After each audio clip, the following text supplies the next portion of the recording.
waaw jërëjëf li xew ci Maimouna Ndour Faye nekk na loo xam ne dañ koy ñaawlu ba fa ñaawlu mën a yem parce que dafa nekk loo xam ne mënuma sax xawma ci olof yan terme lay wax pour wu ñaawlu ko waaye fekk jigéen bu liggéey ba wàcc nga kar ko di ko jam ay paaka loolu moom mënuma ne loolu ay ñooñu duñu nit sax mënuñu wax ne ay nit lañ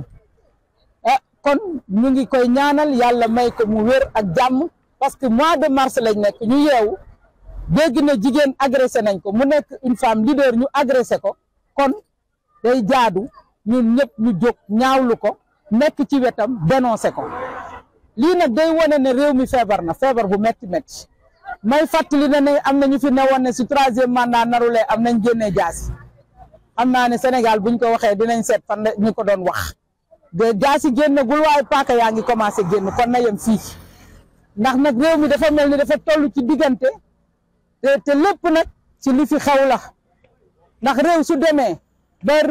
jiitum réew ma nga xam ne réew ma jox na ko lu ne 20 fukki at ak juróom ñu jëlee ko directeur général mu nekkoon fii phosphate de Thiès ñu jëlee ko fa def ko directeur général def ko ci ministère yëpp ba mu yegg ci kaw bopp réew mi muy 20 fukki at ak juróom ñu jox la cër yu ne soo yeewoon ne bëggatuma ci dara dangay sànni réew ma dem sa yoon samba boy yëpp dañuy jóg ne fii kat lu la neex nga def waay kon mu ngi koy woo pour wax ko ne na delloo si xelam na delloo si Sénégal waaw na delloo si Sénégal li mu ko joxoon na teg projet amnistie bi muy wax ci suuf ndax su fekkee ne projet d'amnistie tudd nañ ko ay nit di dem di fekk ay nit ñu wàcc liggéey di leen karak ay paaka di leen jam mais ñooñu dañuy wone ne luñ fi woo def waay bu ëllëgee ñu effacé ko furaas ñu donc fi dee yaa perte sa bakkan loolu nag suñ ko bàyyee ci guerre civile la ñu jëm te nag Sénégal li mu jox Macky Sall yëpp mérité wul Macky Sall di ko def ci situation bu précaire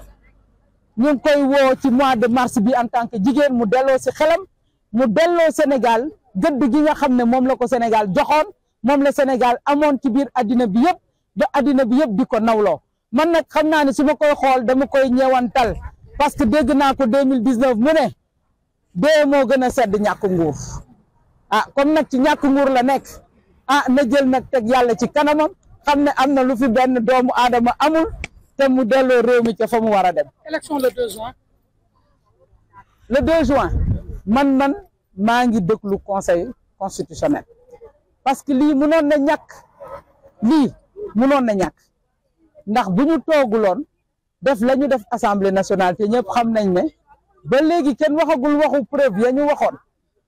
bu ñu wëccoon élection jeex na kon tey ñu ngi nii tey am nañ président bu bees wala ñu ngi ci 2e tour réew mi ne jàmm na ñooy addina bi yëpp continuer di ñu naw waaye yeewu këpp ay élection fii lañ ko mës a gisee këpp élection conseil ne la demal doxalaat ko ngay jël sa temps di dilatoire di yéexantu di rey temps ba tey jii ñu nekk ci situation boo xam ne kenn xamul Sénégal ndax da ngay dem gauche ndax da ngay dem droite ndax da ngay avancer wala da ngay reculer foo ci tourné ay kàmba nga fa wër réew mi loolu nag du ndamu Macky Sall wax naa ko kon nag jot na mu delloo si xelam parce que yooyu munoo def dialogue bu gaaw fast track 2 fan 2 jours ñu jox la rapport nga ne le 4 mars ngay doog a joxe rapport loolu rey temps mun na ko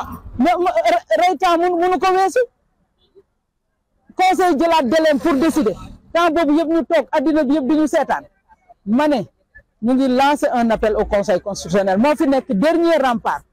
na suturaal Sénégal ba nga xam ne buñ ko indilee foofu loo xam ne cëggal guyam la na ci doxal li nga xam ne moo gën ci réew mi ñu dem élection Macky Sall nee na le day dem yoonam nekku ci mooy dafa nar a sànni réew mi nekk ci guta te loolu wax dëgg yàlla foog naa ne Sénégal yeyoowul loolu Sénégal loolu du xaaru ko ci moom. Je voudrais en tout cas dénoncer avec la dernière énergie cette agression ignoble d'une sœur et d'une femme leader en ce début du mois de mars dédié à la femme sénégalaise. C'est une agression ignoble, inacceptable et qui montre aujourd'hui que notre pays est dans les bas-fonds. Il faudrait que tous les Sénégalais, en tout cas, fassent bloc pour arrêter ces dérives qui menacent les honnêtes citoyens de ce pays. À plus forte raison, les femmes. Des gens qui sont capables d'aller agresser une femme qui sortait de son travail la nuit, c'est de la traîtrise inqualifiable. Donc, nous devons le dénoncer avec la dernière énergie. Je voudrais aussi dire que cela montre aussi que cette loi d'amnistie dont on est en train de parler est inacceptable. Parce que est-ce que ce n'est pas parce qu'il y a cette loi d'amnistie que les gens se croient avoir le devoir de tuer, le droit de tuer, d'agresser de notre citoyen? Parce que s'ils se disent que tôt ou tard ils seront amnistiés, mais ça veut dire que c'est la jungle, ce sera le pays va aller, on va aller à la guerre civile tout simplement. Donc il faudrait que cette loi d'amnistie là, qu'on la mette par terre. S'il doit y avoir amnistie, ce sera le prochain président de la République qui sera élu et qui aura toute la légitimité, qui devra piloter un processus d'amnistie pour voir qui mérite d'être amnistié et qui ne le mérite pas. Mais j'ai l'impression que ce sont ceux qui doivent partir aujourd'hui, après 12 ans de pouvoir, qui veulent s'amnistier eux-mêmes. Parce que je rappelle ici qu'il y a des députés qui avaient parlé de sortir les coups pour un troisième mandat. Si aujourd'hui on sort des couteaux, mais il faut regarder, on a où regarder. Cela nous donne des orientations. Donc aujourd'hui, il faut que cette loi d'amnistie, qu'on la mette par terre. Parce que si elle passe, ça veut dire que d'ici que la fin de ces gens-là qui quittent le pays, mais ils vont tuer tout ce qu'ils veulent tuer. C'est inacceptable parce que tous ces faits-là seront dans la loi d'amnistie. Donc il faut qu'on arrête cette loi d'amnistie.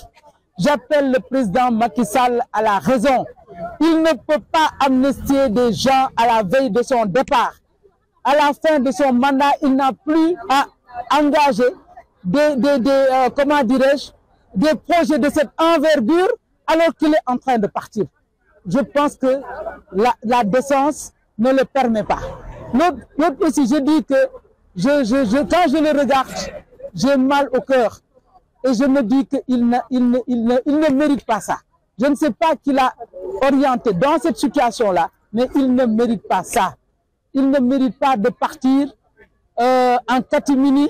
après avoir ouvert une grande porte pour y passer et aller dans le monde entier. Aujourd'hui, il faut qu'il revienne à la raison, en tout cas en ce mois de mars, dédié aux femmes sénégalaises. Je lui demande de revenir à la raison, de redonner au peuple sénégalais tout ce que le peuple lui a donné depuis 25 ans.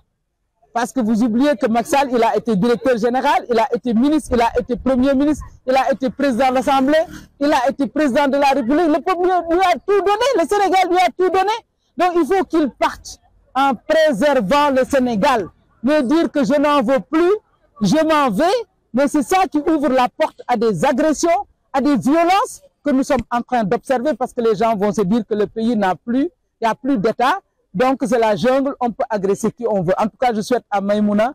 une prompte guérison pour qu'elle retourne à son travail et puis on lui envoie vraiment les meilleures ondes pour qu'elle reprenne son travail.